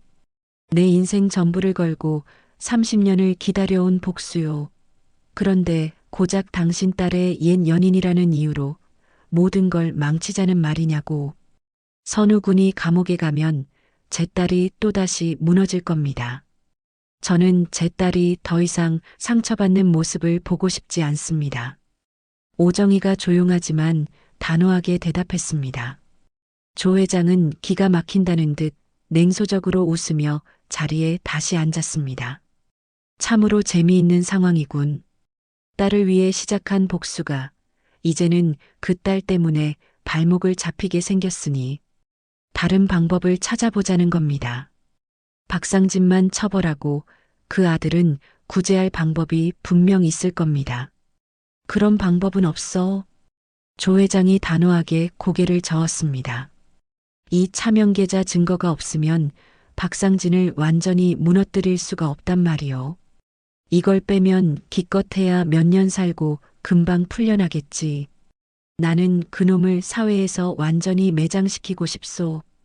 오정희는 조용히 서류를 다시 봉투에 집어넣었습니다.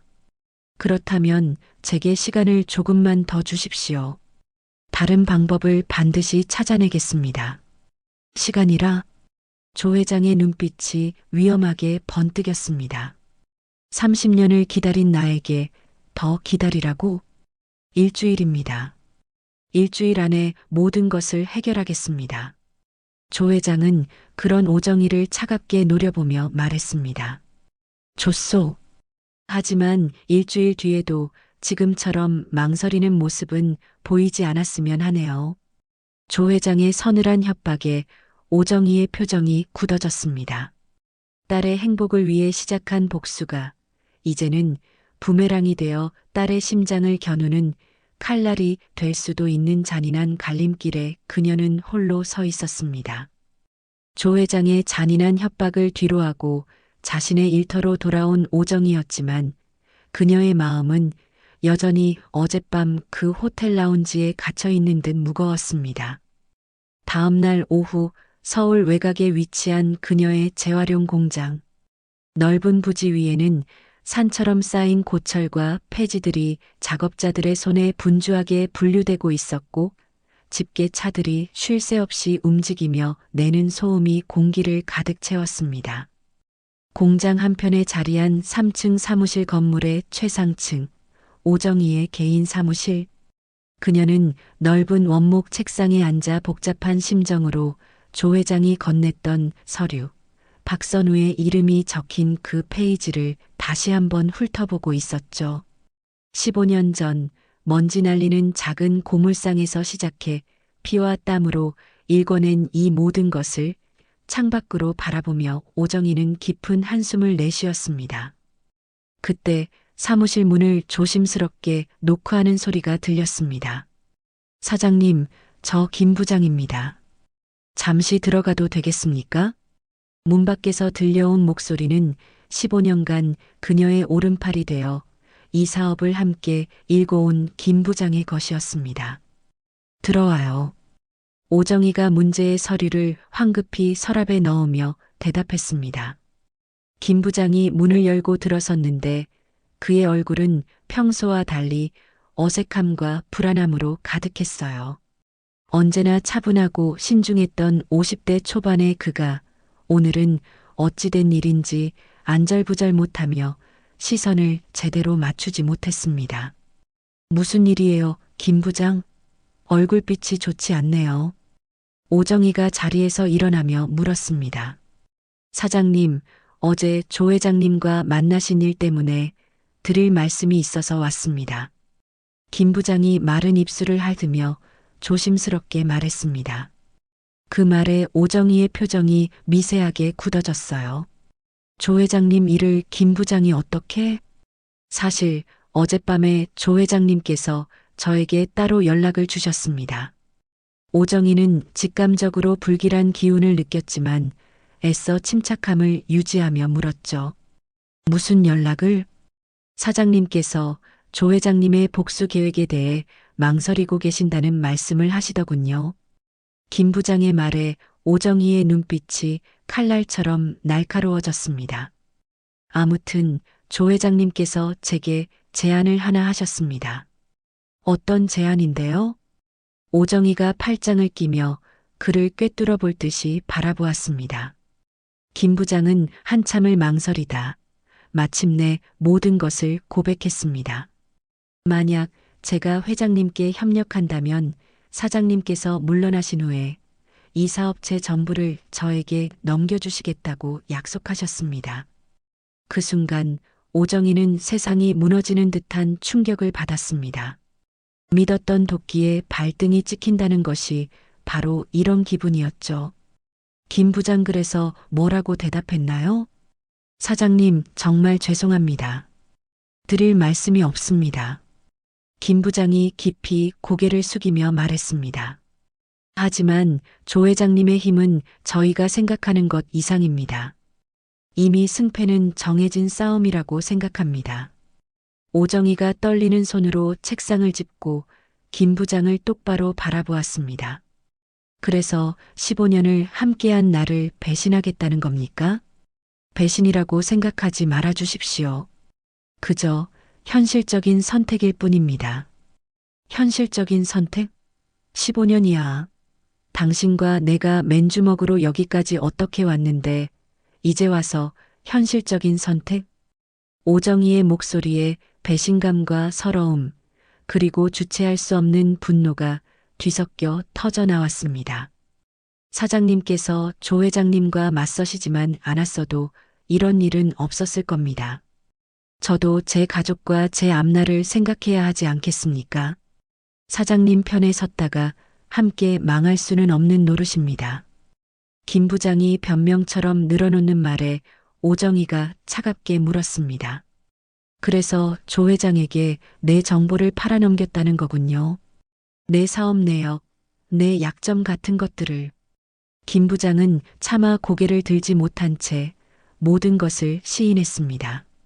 네, 며칠 전부터 회장님께 보고드리고 있었습니다. 오정희는 순간 현기증을 느꼈습니다. 외부의 적보다 무서운 것은 언제나 내부의 배신자였죠. 구체적으로 어떤 정보를 넘겼어요? 우리 회사의 자금 흐름과 주요 거래처 명단, 그리고 김 부장이 망설이다가 어렵게 말을 이었습니다. 조 회장님께서 특히 궁금해하신 것은 사장님의 따님에 대한 일이었습니다. 그 말에 오정희의 표정이 싸늘하게 얼어붙었습니다. 내 딸 이야기를 했다고? 네, 따님이 박상진 사장의 아들과 어떤 관계였는지, 지금 심정은 어떤지, 그런 것들을 자세히 물으셨습니다. 그런 시시콜콜한 것까지 전부 다 보고했다는 겁니까? 오정희의 목소리가 위험할 정도로 낮아졌습니다. 회장님께서 사장님의 가장 큰 약점을 알아야만 사장님을 설득할 수 있을 거라고 하셨습니다. 오정희가 말없이 책상 서랍을 열자 김 부장이 화들짝 놀라며 말했습니다. 사장님, 정말 죄송합니다. 하지만 지금이라도 늦지 않았습니다. 조 회장님께 항복하십시오. 그것만이 사장님께서 살 길입니다. 항복? 오정희의 입가에 차가운 미소가 걸렸습니다. 김 부장, 15년이라는 세월이 참 아깝다는 생각이 드네요. 사장님, 내가 당신을 어떻게 대했는지 벌써 잊었나 봐요. 당신 아들 대학 등록금, 당신 어머니 수술비, 그거 다 누가 대줬죠? 김 부장은 죄인처럼 고개를 숙일 뿐이었습니다. 그 은혜를 이런 식으로 갚는군요. 당장 내 눈앞에서 사라져요. 사장님, 마지막으로 드리는 충언입니다. 제발, 나가. 오정희가 천둥 같은 목소리로 소리쳤습니다. 김 부장은 겁에 질려 허둥지둥 사무실을 빠져나갔습니다. 혼자 남은 오정희는 의자에 힘없이 주저앉았습니다. 그때 책상 위의 휴대폰이 귀신처럼 울렸습니다. 발신자는 조 회장이었죠. 오정희는 잠시 망설이다 전화를 받았습니다. 오 여사, 김 부장에게 이야기는 잘 전해 들었소? 조 회장의 목소리는 모든 것을 내려다보는 자의 여유로 가득했습니다. 당신이 말하라고 시켰군요. 내 사람을 매수하다니. 매수라니 섭섭한 소리. 그저 더 현실적인 제안을 했을 뿐이요. 15년을 함께한 충신도 결국 당신을 떠났는데 더 이상 망설이지 말았으면 하네요. 오정희는 대답하지 않았습니다. 오 여사, 이제 그만 고민하고 현실을 받아들이시오. 아직 끝나지 않았습니다. 후회하게 될 거요. 조 회장은 그 말만 남기고 전화를 끊었습니다. 오정희는 창밖을 바라보았습니다. 이제 그녀는 조 회장과 윤혜경 집안뿐 아니라 내부의 배신자들과도 싸워야 하는 사면초가의 위기에 완벽하게 몰렸습니다. 하지만 그녀의 눈빛에는 절망이나 포기 대신 더욱 차갑고 단단한 결의가 서려 있었습니다. 사면초가의 위기 속에서 오정희는 절망하는 대신 가장 위험하고 대담한 마지막 승부수를 던지기로 결심했습니다. 적의 심장부, 바로 윤혜경을 직접 겨누는 것이었죠.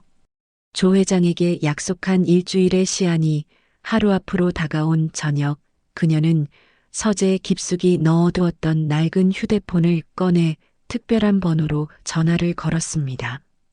몇 번의 신호음이 울린 후 잔뜩 잠기고 지친 여자의 목소리가 들려왔어요. 여보세요? 윤혜경 씨. 누구신데요? 오정희입니다. 순간 전화기 너머로 숨을 멈추는 소리가 들렸습니다. 잠시 동안 정적이 흘렀죠. 당신과 단둘이 만나서 할 이야기가 있습니다. 혼자 나오셔야 할 겁니다. 무슨 얘기를 당신이랑 한다는 거죠? 윤혜경의 목소리에는 경계심과 적의가 가득했습니다. 당신 아들 박선우 군 때문입니다. 꼭 나오셔야 할 거예요. 오정희의 그 한마디에 윤혜경이 당황했습니다. 우리 선우라니요? 우리 선우가 왜요?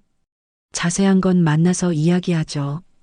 지금부터 1시간 뒤 한강공원 반포대교 아래로 나오세요. 기다리겠습니다. 오정희는 윤혜경의 대답을 듣지도 않고 일방적으로 전화를 끊었습니다. 1시간 후 인적 드문 한강공원의 강변 벤치. 약속 장소에 나타난 윤혜경의 모습은 며칠 전과는 완전히 다른 사람이었습니다. 수억 원짜리 보석과 명품으로 온몸을 휘감았던 과거의 모습은 온데간데 없고 지금은 화장기 없는 얼굴에 평범한 패딩 점퍼와 운동화 차림의 초라한 모습이었죠. 오정희는 이미 벤치에 앉아 캄캄한 강물을 바라보며 그녀를 기다리고 있었습니다. 오셨군요. 오정희가 돌아보지도 않고 말했습니다. 윤혜경은 주위를 살피며 조심스럽게 다가와 그녀의 옆에 앉았어요. 우리 선우한테 대체 무슨 일이 있는 건가요? 똑똑히 말해요. 급한 건 알겠지만 우선 앉으시죠. 오정희의 차분한 태도에 윤혜경은 입술을 깨물며 벤치에 앉았습니다. 오정희는 품에서 서류 봉투 하나를 꺼내 그녀 앞에 놓았어요. 이게 뭐예요? 당신 남편 박상진의 지난 30년이 담긴 증거입니다.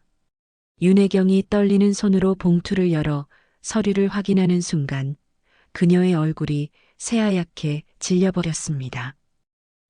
이걸 어떻게 당신이? 부정 입찰, 뇌물수수, 탈세, 자금 세탁, 당신 남편이 저지른 모든 범죄의 기록이 이 안에 다 들어 있습니다. 윤혜경의 손이 사시나무처럼 떨렸어요. 오정희는 그런 그녀를 바라보며 결정적인 한마디를 던졌습니다. 그런데 진짜 문제는 이 모든 범죄의 마지막 단계인 자금 세탁에 당신 아들이 깊숙이 연루되어 있다는 겁니다. 뭐라고요? 윤혜경이 경악하며 오정희를 바라보았습니다. 박상진이 당신 아들 선우군의 이름으로 만들어둔 차명 계좌가 여러 개 발견됐습니다. 그 통장을 통해 수십억 원의 검은 돈이 오갔더군요. 오정희가 서류의 특정 페이지를 손가락으로 가리켰습니다. 물론 선우군은 아버지가 시키는 대로 했을 뿐 아무것도 몰랐겠죠. 하지만 법은 그렇게 생각하지 않습니다. 명백한 공범이죠. 윤혜경은 서류를 붙잡고 절망에 빠졌습니다. 이 증거가 검찰에 넘어가는 순간 당신 아들은 최소 5년 이상을 감옥에서 보내야 할 겁니다. 안 돼요. 우리 선우는, 우리 아들은 정말 아무것도 몰라요. 제발. 윤혜경이 울먹이며 애원했습니다. 저도 알고 있습니다. 하지만 조 회장님은 그렇게 생각하지 않으실 겁니다. 그럼 나더러 대체 어쩌라는 거예요? 거래를 합시다, 윤혜경 씨. 오정희가 윤혜경을 똑바로 바라보며 말했습니다. 무슨 거래요? 당신 손으로 직접 당신 남편의 모든 죄를 검찰에 고발하세요. 네, 제가요? 그렇습니다. 아내인 당신이 직접 남편을 고발하는 겁니다. 오정희의 충격적인 제안에 윤혜경이 할 말을 잃었습니다. 그렇게만 해준다면 선우군이 연루된 이 증거는 제가 영원히 없애겠습니다. 당신은 검찰에 가서 아들은 아버지를 믿고 시키는 대로 했을 뿐 아무것도 모르는 피해자라고 증언하세요. 그럼 선우군은 처벌을 피할 수 있을 겁니다. 하지만 제가 남편을 고발하면 저는 어떻게 되는 건데요? 남편은 아마 평생을 감옥에서 썩게 되겠죠. 당신은 자수하는 셈이니 정상 참작을 받겠지만 모든 재산은 몰수될 거고 사회적으로도 완전히 끝장날 겁니다. 오정희의 말에 윤혜경의 얼굴이 절망으로 일그러졌어요. 선택은 당신 몫입니다.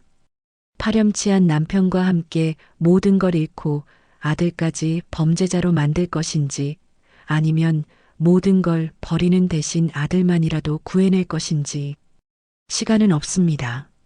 내일 밤 12시까지 결정하지 않으면 이 모든 증거는 조 회장님의 손에 넘어갈 겁니다. 그분은 당신 가족 모두를 파멸시키려 하실 테고요. 당신 아들까지 포함해서 말입니다. 오정희는 자리에서 일어서며 마지막 말을 남겼습니다. 제가 이런 제안을 하는 건 단 하나, 내 딸 때문입니다. 내 딸을 그토록 모욕한 당신에 대한 복수는 하겠지만 내 딸이 진심으로 사랑했던 사람까지 내 손으로 망가뜨리고 싶지는 않아요. 당신에게 아들을 지킬 마지막 기회를 주는 겁니다. 진정한 모성애가 무엇인지 당신 스스로 증명해 보이세요. 다음 날 저녁 모든 것을 잃고 허름한 월세방으로 쫓겨난 윤혜경의 집. 박상진이 술에 잔뜩 취해 비틀거리며 들어왔습니다. 이게 다 너 때문이야. 네가 괜히 그 고물상년을 건드려 가지고 이 모든 사달이 난 거 아니야. 박상진이 고래고래 소리를 지르며 집안의 물건들을 집어 던지기 시작했습니다. 여보, 제발 진정해요. 닥쳐. 너만 아니었으면, 너만 가만히 있었으면 아무 일도 없었을 거라고. 박상진의 이기적인 행패와 폭언 속에서 윤혜경은 자신을 위해 울어주던 아들 선우의 얼굴을 떠올렸습니다. 그녀는 조용히 그러나 단단한 마음으로 오정희가 건넨 서류를 꺼내보았습니다. 그리고 마침내 자신의 마지막 선택을 내렸죠. 여보, 미안해요. 뭐가 미안해. 당장 이 집에서 꺼져. 하지만 우리 아들만큼은 내가 지켜야겠어요. 윤혜경은 휴대폰을 들어 떨리는 손으로 검찰청 민원실 번호를 누르기 시작했습니다. 그것은 한 여자가 오만했던 과거의 자신을 버리고 비로소 진짜 어머니의 이름으로 거들나는 순간이었습니다. 윤혜경이 떨리는 손으로 마지막 번호를 누른 그 전화 한 통은 거대하게만 보였던 대한종합건설이라는 모래성을 하룻밤 사이에 무너뜨렸습니다. 며칠 후 박상진이 30년간의 비리 혐의로 구속되었다는 뉴스가 대한민국을 뒤흔들었죠. 특히 아내가 남편을 직접 고발했다는 사실은 사람들에게 더 큰 충격을 주었습니다. 모든 것을 잃은 윤혜경은 청담동 빌라에서 쫓겨나 작은 월세방으로 거처를 옮겨야 했습니다. 하지만 그녀가 지키고자 했던 아들 선우는 어머니의 눈물 어린 증언 덕분에 기소유예 처분을 받고 법의 심판을 피할 수 있었어요. 한 달 후 을지로의 허름한 식당이었습니다. 윤혜경은 고무장갑을 낀 채 주방에서 쉴 새 없이 그릇을 닦고 있었죠. 그때 딸랑 하는 소리와 함께 식당 문이 열리며 오정희가 안으로 들어섰습니다. 어서 오세요. 무심코 고개를 든 윤혜경은 손님으로 들어선 오정희를 보고 그 자리에 굳어버렸습니다. 오정희 씨, 바쁘신데 방해가 되었다면 죄송합니다. 오정희가 조용히 말했습니다. 윤혜경은 젖은 손을 앞치마에 닦으며 그녀에게 다가왔어요. 여긴 어떻게 알고 오셨어요? 뭐? 당신을 찾는 건 어려운 일이 아니더군요. 두 사람은 식당 구석의 작은 테이블에 마주 앉았습니다. 어색한 침묵이 잠시 흘렀죠. 먼저 입을 연 것은 윤혜경이었습니다. 정말 감사합니다. 그녀는 진심을 다해 말했습니다. 우리 선우, 우리 아들 살려주셔서 정말 고맙습니다. 어머니로서 당연한 선택을 하셨을 뿐입니다. 오정희가 담담하게 대답했어요. 아니요. 당신에게는 당연한 일이 아니었겠죠. 제가 당신과 당신 따님에게 얼마나 큰 죄를 지었는데요. 윤혜경은 더 이상 말을 잇지 못하고 고개를 숙였습니다. 그리고는 갑자기 의자에서 내려와 오정희 앞에 무릎을 꿇었어요. 어서 일어나세요. 오정희가 당황하며 그녀를 일으켜 세우려 했습니다. 정말로 미안합니다. 제가 너무 오만했고 어리석었습니다. 사람을 돈과 지위로만 판단했어요. 제발 저를 용서해 주세요. 윤혜경은 뜨거운 눈물을 흘리며 지난날의 잘못을 진심으로 뉘우쳤습니다. 오정희는 말없이 그녀의 어깨를 잡아 일으켜 세웠어요. 이제야 알 것 같아요. 돈이나 명예보다 가족이 얼마나 소중한지를요. 그로부터 몇 달 후, 오정희의 재활용 공장이었습니다. 기름때 묻은 작업복 차림의 선우가 땀 흘리며 일하는 모습을 지연이 멀리서 지켜보고 있었죠. 6개월간 단 하루도 빠지지 않고 가장 꾸준히 일을 도맡아 하는 그의 모습에서 지연은 그의 진심을 느낄 수 있었습니다. 그날 저녁 두 사람은 작은 식당에서 마주 앉았어요. 지연아, 정말 미안했어. 그리고 고마워. 다시 너를 볼 기회를 줘서. 선우가 고개 숙여 진심으로 사과했습니다. 지연은 그런 그의 손을 따뜻하게 잡아주며 미소 지었죠. 진우 씨가 변했다는 거 이제 알아. 우리 다시 시작하자. 두 사람의 사랑은 그렇게 다시 시작되었습니다. 몇 달 뒤 어느 주말 오후 작은 동네 식당을 빌려 소박한 결혼식이 열렸습니다. 하객은 얼마 없었지만 그 어느 결혼식보다 진심 어린 축복이 가득했어요. 오정희는 행복하게 웃는 딸과 사위의 모습을 보며 만족스러운 미소를 지었습니다. 그때 조 회장이 그녀에게 다가왔습니다. 결국 오 여사께서 이기셨습니다. 조 회장이 씁쓸하지만 깨끗하게 인정하는 목소리로 말했습니다. 제가 이긴 게 아닙니다. 그저 제 아이들이 행복을 되찾았을 뿐이죠. 박상진은 15년형을 받았소. 내 복수도 어느 정도는 이루어진 셈이지만 아무래도 당신의 방식이 더 현명했던 것 같소. 복수보다 용서가 더 큰 힘을 가졌다는 걸 이번에 배웠습니다. 한편 오정희를 배신했던 김 부장은 조 회장에게 버림받고 업계에서 완전히 퇴출당하는 비참한 최후를 맞았습니다. 오정희는 그를 용서하지 않았고 믿을 수 있는 새로운 사람들과 함께 흔들렸던 사업을 다시 단단하게 일으켜 세웠습니다. 결혼식이 끝나고 오정희는 딸 부부와 함께 노을 지는 한강변을 걸었습니다. 엄마, 정말 고마워요. 엄마가 아니었다면 우리에게 이런 날은 오지 못했을 거예요. 지연이 오정희의 팔에 머리를 기대며 말했습니다. 사랑하는 사람들이 제자리를 찾고 행복하면 그걸로 된 거야. 오정희가 두 사람을 따뜻한 눈으로 바라보며 말했죠. 그녀는 비로소 깨달았습니다. 진정한 승리는 적을 파멸시키는 것이 아니라 네 사람의 행복을 지켜내는 것임을. 붉게 물든 저녁 노을 속에서 세 사람은 새로운 미래를 향해 행복한 걸음을 내디뎠습니다. 오늘 이야기 어떠셨나요? 혹시 끝까지 함께 해주신 분이 계시다면 잘 들었다고 댓글 하나만 남겨주세요. 여러분에게도 따뜻하고 빛나는 날들이 찾아올 거예요. 구독과 좋아요는 다음 이야기를 이어가는 큰 힘이 됩니다. 지금까지 오늘도 사연이었습니다. 더 깊고 따뜻한 이야기로 다시 찾아뵐게요. 편안한 하루 보내세요. 감사합니다.